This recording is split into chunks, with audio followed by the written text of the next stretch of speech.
My name is Chima. I'm presenting on behalf of my group. I have Samuel here. I have Dr. Moruni. I have a couple of other guys from NCCU. We actually worked on this last semester, and like the keynote speaker talked about during the lunch, he said when we talk about GIS and do stuff with GIS, we kind of create maps and do stuff around visualizations and all of that. And after that, what next? Is it just about the maps? So, many times it's about the information, the knowledge we pass across, and what we do with those stuff. What the person who doesn't really understand GIS could do with the maps, the information we pass across, the knowledge we share with these guys. So this was more of mapping stuff. There are lots of maps and all of that around this. And beyond that, we try to walk around the results of the maps to see how much information we could derive and how much we could share with the public about COVID-19 variations between urban and rural counties in North Carolina. Quickly, I will go straight into the slides. We actually know COVID was a big stuff 2 3 years ago, 2020 down till now. We'll talk about COVID, and then there's been lots of COVID cases, COVID deaths, COVID related deaths, and COVID complications. COVID has actually changed how we do things in the world today. And interestingly, for GIS, COVID has also been, something we have been particularly interested about. The John Hopkins dashboard with ArcGIS had stuff about COVID that made us all keep track of the COVID numbers, the deaths, and all of that, and also take precautions. The spatial distribution of human population and disparities in the distribution of social amenities between COVID and urban and rural counties played a crucial role on the impact of COVID. So how we are able to assess medical care, assess food, assess other social amenities affected how people recovered from COVID. People who had COVID, and then places who had more amenities had more resilience to COVID. Places who had less amenities had less resilience to COVID. So this was more like an attempt to quantify the spatial trends over time for COVID-19 cases in urban and rural counties in North Carolina to kind of get a proper understanding of what was going on during the COVID-19 period. So we actually looked at between the 2020 when COVID started in March to September of last year, which was 2022. So we try to estimate the impact of COVID in the rural counties, in urban counties, identify clusters, outliers, and then model spatial relationships. And we hypothesized that economic inequalities and spatial population distribution greatly impacted the rates of change of recorded COVID cases and the number of fatalities. So we actually believed that the population distribution and the social amenities distribution affected how COVID's impact in the state of North Carolina. All right, so this is just a quick map of the state, which we've been seeing since the beginning of the conference. So the lemon green colors represent the rural counties, the urban represent the other one represents the urban counties, and then we actually got the classification from the Census Board. So we had about 59 rural counties, and then 41 urban counties, so a total of 100 counties in the state. And then we looked at a couple of literatures that try to also investigate what we're already doing. So they also had same results as we had. The first one by Paul also had results that a rapid spread of COVID-19 across rural and urban counties in a space of 21 days. That's within the 3 weeks of their analysis. And then the other one also had same results of absence of mitigation policies was significantly associated with higher fatalities, while communities with existing resilience had more special trends. So they said that COVID's impact, COVID resilience, were more stronger in places that had more amenities, places where people could easily get medical care, get food, get fruits and vegetables, get, is a quick response. All right. So we had data sources from COVID-19 dashboard, the NC COVID-19 dashboard, the urban rural classification came from, Office of Management and Budget, not the Census Board. And then socioeconomic data was from ESRI. All right. So the methods we employed were basically using ArcGIS Pro, using Microsoft Excel to run some spatial analysis. And then we actually exported this data to Excel, kind of trim them, clean them up, put them back into ArcGIS Pro to run spatial analysis and then run some temporal trends, because we will see that in a bit, where we try to show the changes for COVID cases between 2020 and 2022, and then also analyze the clusters, the outliers for the cases, for deaths, and then measure spatial relationships. As we try to use, run some inferential and predictive analysis on this data, so to find a correlation, if there was a correlation between population, between socioeconomic data, between demographic data, and the rates of COVID cases and deaths. So this is the first map, which shows a spatial distribution of COVID-19 cases between 2020 and 2022. So the different maps show the cases for the different years, and then we see the percentage differences, and we see the darker colors shows places that had more COVID cases, the lighter colors, and the colors, fade out, shows places that had lower cases. And then we see more of the concentration around counties, the side Mecklenburg, we see more of the concentration around some rural counties. And then for 2022, we see the trend moving eastwards, towards the eastward of the state. And then we also notice clusters around more of rural counties, apart from Orange, Alamance, Durham, and Wake.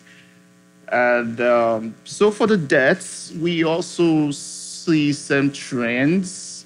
But in the case of the death, we see deaths around more of rural counties for 2020, for 2021, and for 2022. So for the cases, we actually see a distribution among rural and urban, more of rural. But for deaths, we see more of the cases of the fatalities around rural than urban, which is also explainable by the spatial relationship model we had later on. So we also had run some spatial outlier analysis on this data, and then we also found some spatial outliers with Rockingham County and for Onslow County, which remained consistent for the 3 years, and just the low-high outlier for the Rockingham County in 2020. And these are for the cases, COVID-19 cases between 2020 and 2022. And then for the deaths, we also see Onslow maintaining the consistency for the deaths, and then we see the low-high outlier for Lincoln County, and the rest of the county actually remained more of, in between, kind of high clusters. So this is a short video which shows a temporal trend for the cases for 2022. So this is a variation in cases for COVID in 2022 from March till December. So we see the trend moving on the bar. We see this line shows the time, and then the picture, the colors shows the cases, and the cases change with the month. So I would like to play it again, so we start fresh. So this was March, and this is April, this is May, and this is June, this is July, this is August, September, October, and November, and December. So So, and same thing we see for the next year, which is 2021. So we see some, sorry. So for the next year, we see same changes. And then there are times we see this static change, more like nothing happens. That was in June 2021. And then the cases beginning to increase again for 2021 to October, November, and December. I think I have one more video for 2022.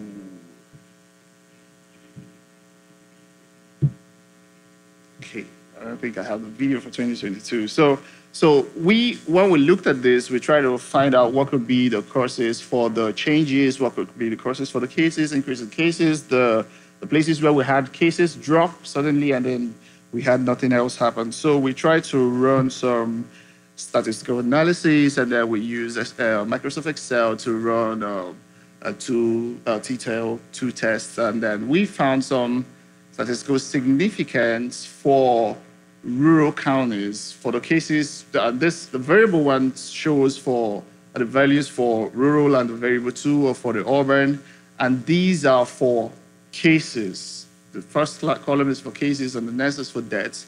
And then we see the statistical significance for the two-tail test for rural. So it was significant for rural in the two cases. So we had more cases of COVID in rural counties, and we had more COVID deaths in rural counties and urban counties, which makes sense because we don't have more social amenities in rural as we have in urban. So we try to run a regression analysis on this, and actually on other variables like population data, median household income, poverty rate, spending on fruits and vegetables.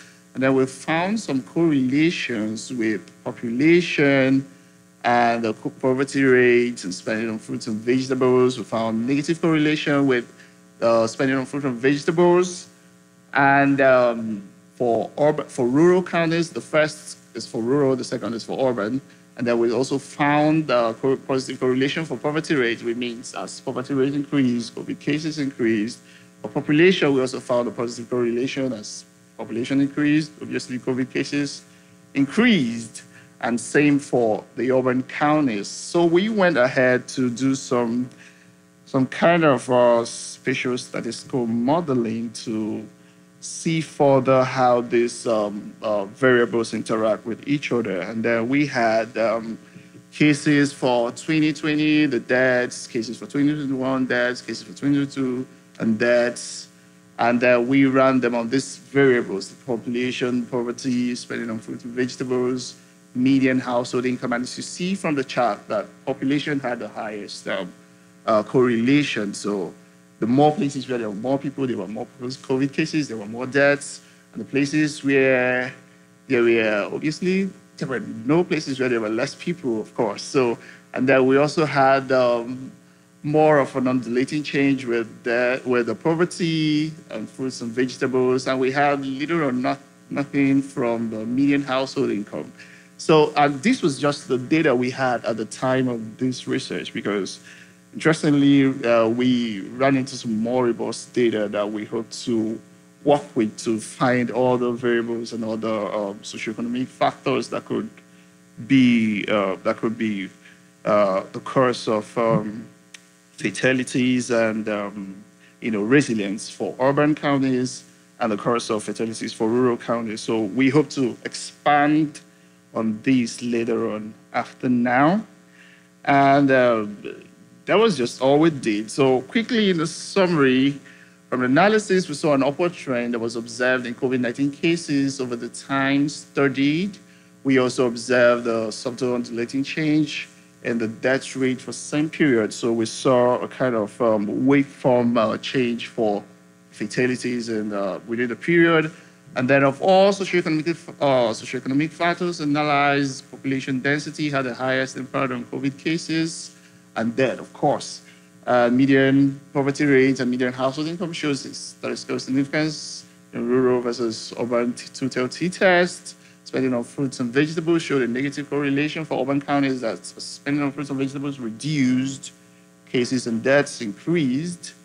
Then we observed patterns that could not be fully explained with the regression analysis because we also ran regression on some other variables that we didn't include here, but they had some higher AICC values, and they had very high VIF. So we couldn't put them up as they were really helping the model. So we had to take them out of the model.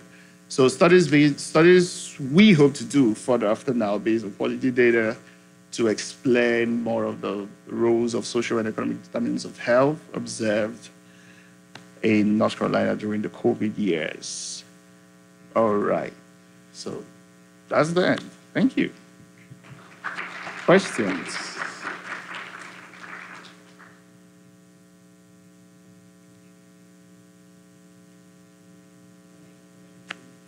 Okay.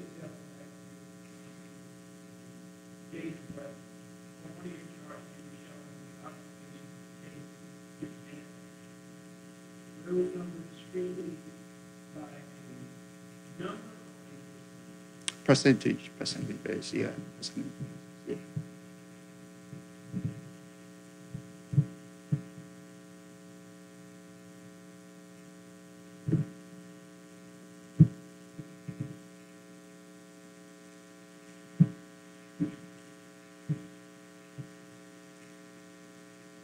More questions? Okay.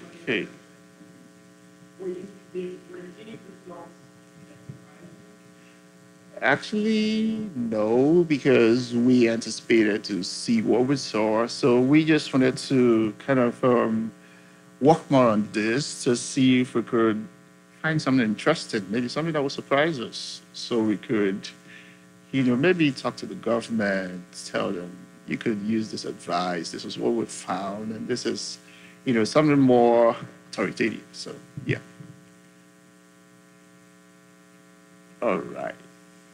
The absence of further questions. Thank you very much.